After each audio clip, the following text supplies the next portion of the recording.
বাংলাদেশ জাতীয়তাবাদী দল এই কথা বুঝতে যদি ব্যর্থ হয়, তারা মায়ের পেটে বসে আছে। বাংলাদেশের বর্তমান অবস্থায় বাংলাদেশকে চালানোর মতো কোন যোগ্যতা, লোকবল, পয়সা বিএনপির নাই। ডক্টর ইউনূস উনি যদি কাউকে প্লে করে, he is a international player, let him play. উনার প্লেয়ার কোয়ালিটির কাছে আপনি আমি কিছুই না, ওনাকে প্লে করতে দেন। ডক্টর ইউনূসের সামনে ভারতীয় কর্তৃপক্ষ শিশু আন্তর্জাতিক পর্যায়ে।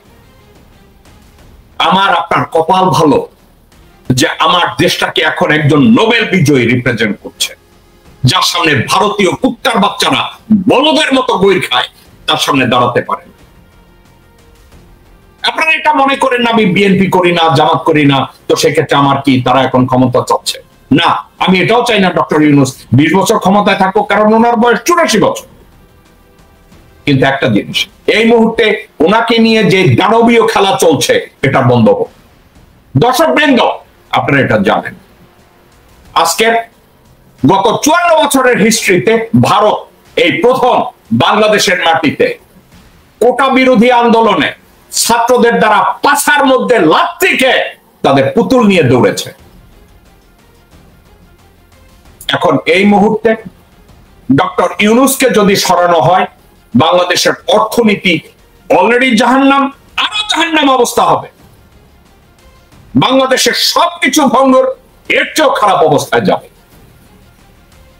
মির্জা ফখরুল ইসলাম আলমগীরের মতো লোকের কথা কারোই শোনা উচিত।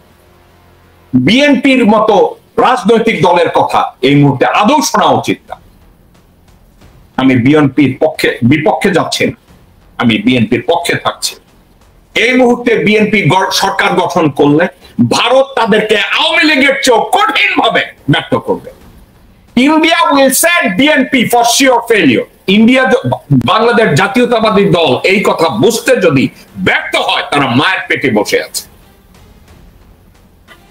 বাংলাদেশের বর্তমান অবস্থায় বাংলাদেশকে চালানোর মতো কোন যোগ্যতা, লোকবল, পয়সা বিএনপির নাই।